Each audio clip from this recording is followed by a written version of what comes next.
My name's Dale Gibson. I'm the founder of Bermondsey Street Bees, and here we are on our Bermondsey 4th story rooftop along with 500,000 bees. They've been making honey diligently all year, and now we're going to have a little look inside and see what they're up to on a bright sunny August day.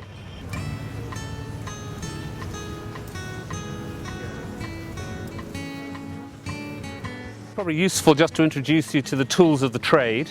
This is a smoker, and it makes smoke, and that gives the bees a reason to think there's a forest fire coming. They eat lots of honey, makes them very pacified and malleable.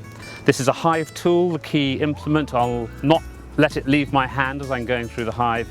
We can work this tool with its different edges and do everything we need to do manipulating the frames inside the hive. What I'm going to do now is take the roof off, and we'll go into the hive and we'll pull out some frames to see what's been going on since I last saw them about a week ago.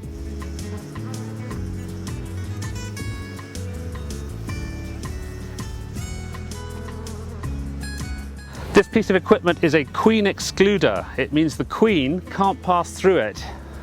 So she has to stay down here in this box, and the honey goes up into the other boxes.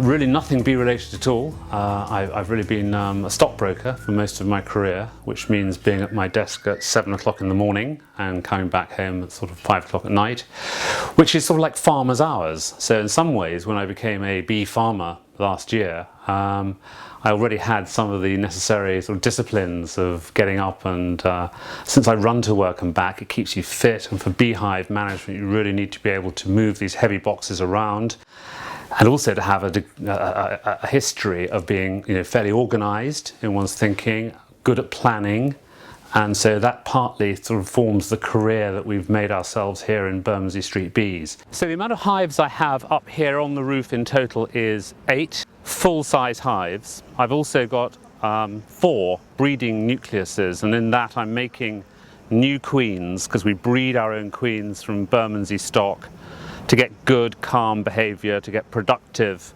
honey harvests. We would never have any more than 8, because this is a finite resource. The forage in the area is good, it makes great honey. Problem is, if we try and put more hives here, we'll end up with diminishing returns in terms of our honey harvest. So this is the optimal number of hives for this particular environment here in the middle of very urban London. We started 10 years ago when we moved into this house, and we had a rooftop with some parapets and some gullies, which obviously are pretty useless for any normal human activity. But when I saw a bee on our allotment damson tree foraging for some pollen on the blossom of the damson, it suddenly struck me that I could farm bees. I could be up on top of the house, an urban farmer looking after a host of buzzing venomous insects, which really appealed to me.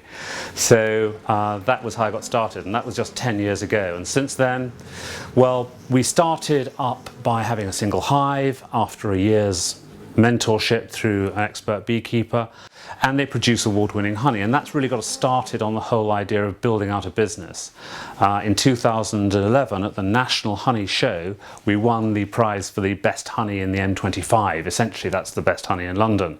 So that was the first time we'd ever entered a major competition, so that was quite thrilling. And since then we've won awards at the London Honey Show, more awards at the National Show. We've won Great Taste Awards. We're one of the top 50 foods in the UK from the Great Taste Awards 2016. And we have a business writing reports for property companies, residential companies.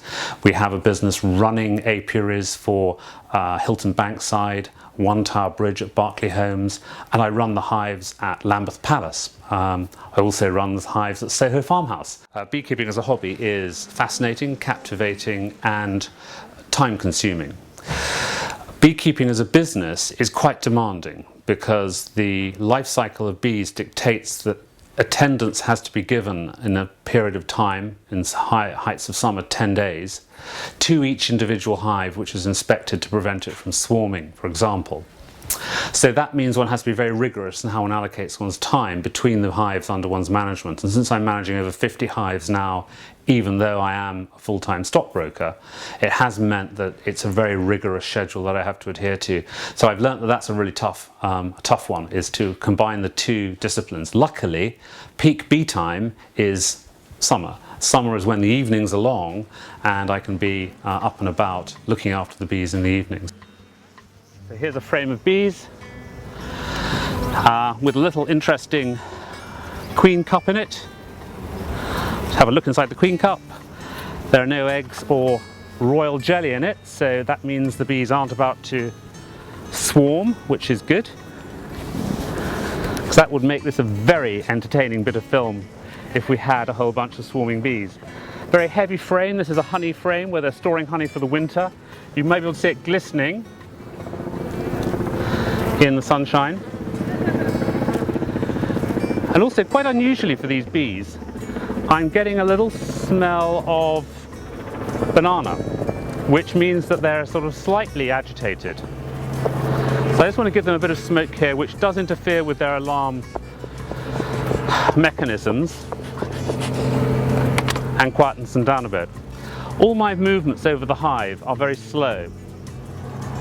Fast movements irritate the bees and will arouse their suspicions about my intentions. Here we have a brood frame. You can see that on the edges here there's a biscuity colour where the bees are being born in these cells, sealed over with wax. Those will hatch in the next week and there'll be baby bees.